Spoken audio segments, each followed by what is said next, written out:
इंसानी जिस्म दुनिया की पेचीदा तरीन मशीन है, मोस्ट कॉम्प्लिकेटेड स्ट्रक्चर। इसमें 10 सिस्टम मुसलसल काम कर रहे हैं। ये स्केलेटल सिस्टम हड्डियों का, ये डाइजेस्टिव सिस्टम हजम का और रेस्पिरेटरी सिस्टम सांस का। 78 मुख्तलिफ आर्गन्स हैं, आँख, कान, नाक, दिल, फेफड़ा, गुर्दा वगैरह। और 5.5 लीटर खून जिस्म में गर्दिश करता है, जो एक दिन में 12,000 मील का सफर तय कर लेता है। और 37 अरब सेल्स यानी खुलिये पाए जाते हैं। अरब मेडिकल की तमाम तारीख और तहकीकात पढ़ के देख लें, रोज़ा इन सब को रिफ्रेश कर देता है। अब देखें, खाने का हजम होना इंतहाई अहम अमल है। जब आप खाना खाते हैं तो आपके पेट में एक मशीन चलना शुरू हो जाती है। एमालेज, लाइपेज, बाइल, गैस्ट्रिक जूस सारे एंजाइम आते हैं और खाने को हजम करना शुरू कर देते हैं।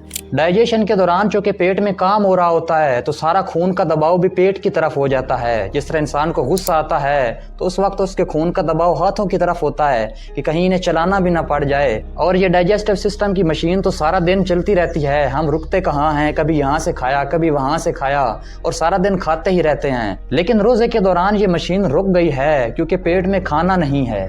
ब्रेन को अब मौका मिल गया कई दूसरे काम करने का। वो ताकत जो यहाँ लग रही थी अब दूसरे कामों में लग रही है, जिसमें एक अहम काम है डिटॉक्सिफिकेशन यानी जहरीले मादों का इखराज। और ये जापानी साइंटिस्ट की जो तहकीक है लाइसोसोम रिसाइकल, कि जब ये मशीन चलती है तो इसमें टॉक्सिक मटेरियल पैदा हो जाते हैं, जहरीले मादे पैदा होते हैं, तो इनका खारिज करना बहुत ज़रूरी है। और रोज़े के दौरान एक स्पेशल रिसाइकल मशीन एक्टिवेट होती है जो इन टॉक्सिक मटेरियल को फ़ायदेमंद चीज़ में तब्दील कर देती है। जैसे हम अपने यूजलेस कपड़े फेंक दें तो वो गंदगी का सबब बनेंगे, लेकिन अगर हम उन्हें फैक्ट्री में दे दें तो वो उन्हें रिसाइकल करके हमें वापस देंगे और वो दोबारा हमारे काम भी आ सकेंगे। तो रोज़ा भी इंसानी जिस्म में इसी तरह रिसाइकलिंग शुरू कर देता है।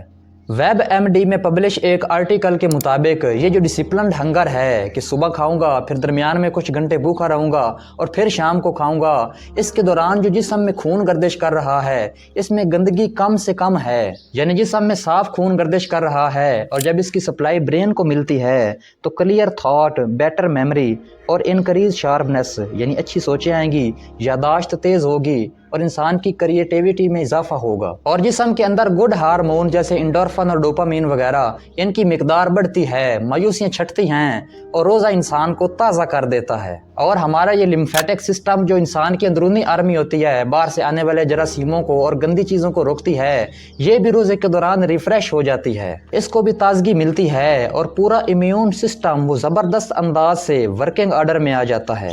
और एक बात तो क्लियर है कि रोज़े में इंसान के अंदर बर्दाश्त पैदा होती है, फोकस एंड माइंडफुलनेस।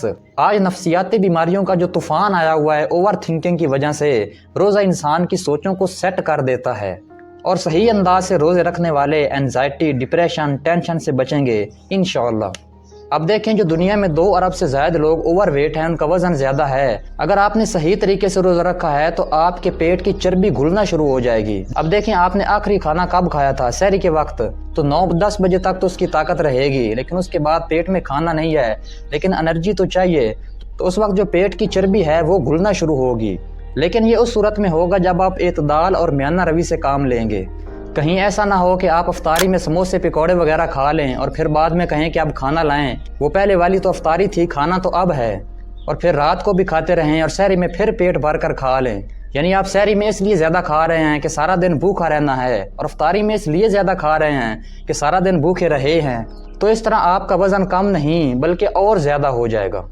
तो वाक़यातन पूरे जिस्म के एक एक उज़्व की ट्यूनिंग हो जाती है रमज़ान में। तो आप रोज़े रखिए एहतियात के साथ, बर्दाश्त के साथ और असूल व ज़वाबित के साथ। इंशाअल्लाह आप इसका नतीजा देखेंगे। आप सल्लल्लाहु अलैहि वसल्लम ने इरशाद फरमाया, रोज़ा रखो तंदुरुस्त हो जाओगे। सुबहान अल्लाह। खुश रहें, खुशियाँ बांटें और मुझे अपनी दुआओं में याद रखें। मैं हूँ आप सबका आसिफ सुल्तान।